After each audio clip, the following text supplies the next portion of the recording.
Imagine standing on the deck of a ship, the vast, endless ocean stretching out before you. The salty breeze whips through your hair as you contemplate the uncertain voyage ahead. Now, envision the sudden realization that the very vessel keeping you afloat is no longer seaworthy, and you are faced with an unimaginable choice: remain aboard and risk perishing in the treacherous waters, or be cast away alone on a deserted island. The island promises isolation and the unknown, and you are armed with nothing but a musket, some gunpowder, a knife, a Bible, and the clothes on your back.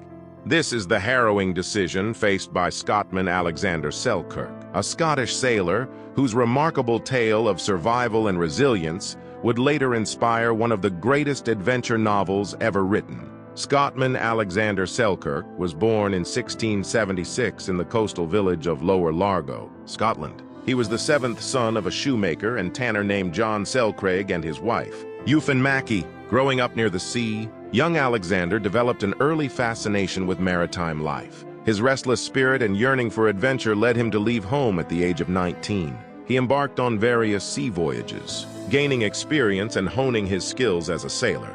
By 1703, Selkirk had joined an expedition led by the renowned privateer and explorer William Dampier. The mission, sanctioned by the British government, aimed to capture Spanish galleons and raid their settlements in the Pacific. Selkirk served as the sailing master on the Cinque Ports, a vessel commanded by Captain Thomas Stradling. This ship was part of a two-vessel fleet, the other being Dampier's St. George. The expedition set sail with high hopes, but soon encountered numerous challenges. The ships were plagued by poor weather, scurvy, and disagreements among the crew. Selkirk's concerns about the seaworthiness of the Cinque Ports grew as the voyage progressed. By September 1704, tensions between Stradling and Selkirk had reached a boiling point. Selkirk, convinced that the ship was unfit for further travel and fearing for his life, demanded to be put ashore on an uninhabited island in the Juan Fernandez archipelago, about 400 miles west of the Chilean coast. Stradling,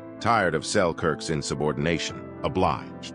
Selkirk was marooned on the island of Mas a Tierra, now known as Robinson Crusoe Island, with little more than his personal possessions: a musket, gunpowder, a knife, a Bible, some clothing, and a few tools. He quickly realized the gravity of his situation as the Cinque Ports sailed away, leaving him alone and isolated. The initial days on the island were filled with despair and regret. Selkirk's hopes of being rescued soon were dashed as days turned into weeks and weeks into months. However, his maritime skills and resourcefulness came to the fore, enabling him to adapt to his new reality. He built two huts, one for sleeping and another for cooking. From pimento wood and native vegetation, he hunted goats, which were plentiful on the island, and became proficient at catching crayfish and foraging for native fruits and vegetables. Over time, he established a stable food supply, ensuring his survival. One of his greatest challenges was maintaining his health and sanity. The island was infested with rats, but Selkirk cleverly tamed feral cats to help keep the rodent population in check. To combat loneliness, he found solace in reading the Bible, which provided him with spiritual comfort and a sense of routine.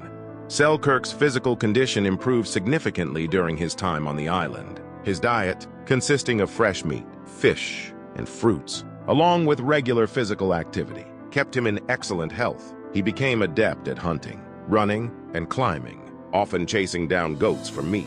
He used their skins to make clothing and fashion tools and utensils from available materials.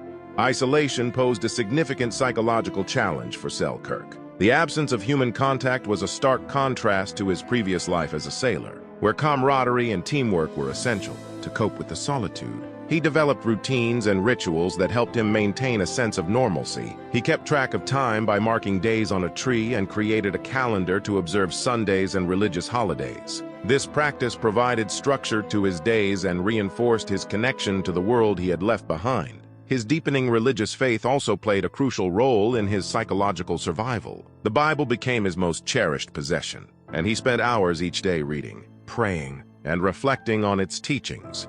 Selkirk's ingenuity extended to his interaction with the island's wildlife. Besides taming cats, he also observed the habits of other animals, learning from them and occasionally befriending them. These interactions, though limited, provided some measure of companionship and alleviated his loneliness. After 4 years and 4 months of solitude, Selkirk was finally rescued on February 2, 1709, by the privateering ship Duke, commanded by Woodes Rogers. Rogers, accompanied by Dampier, who now served as his pilot, had stopped at the island to resupply. They were astonished to find Selkirk, who initially appeared more like a wild man than a sailor. Selkirk's appearance was a testament to his resilience. He wore goatskin clothes, had long, unkempt hair and beard, and his skin was tanned by the sun. Despite his wild appearance, he was in excellent health. Rogers noted in his journal that Selkirk looked healthier than any of the men aboard the Duke. Selkirk's story of survival fascinated Rogers and his crew. They recorded his account, which later became widely known and contributed to his fame.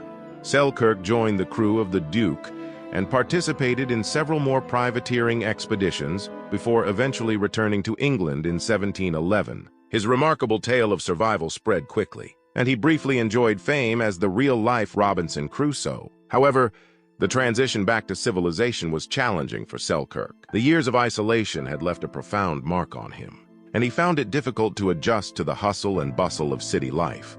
Selkirk moved to London, where he married a widow named Frances Candace. But the marriage was short-lived, seeking a return to the life he knew best. He joined the Royal Navy in 1717.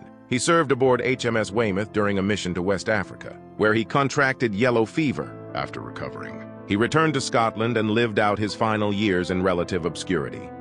Selkirk died on December 13, 1721, at the age of 45, in his hometown of Lower Largo.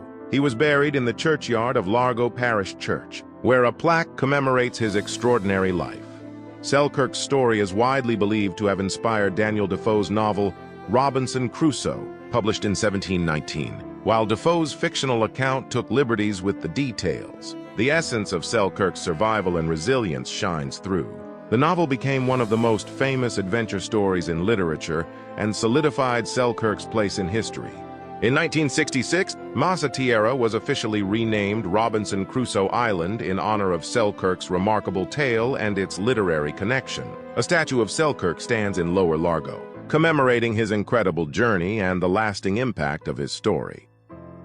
Thank you for watching this video. Hit that like button and subscribe to my channel for more interesting videos.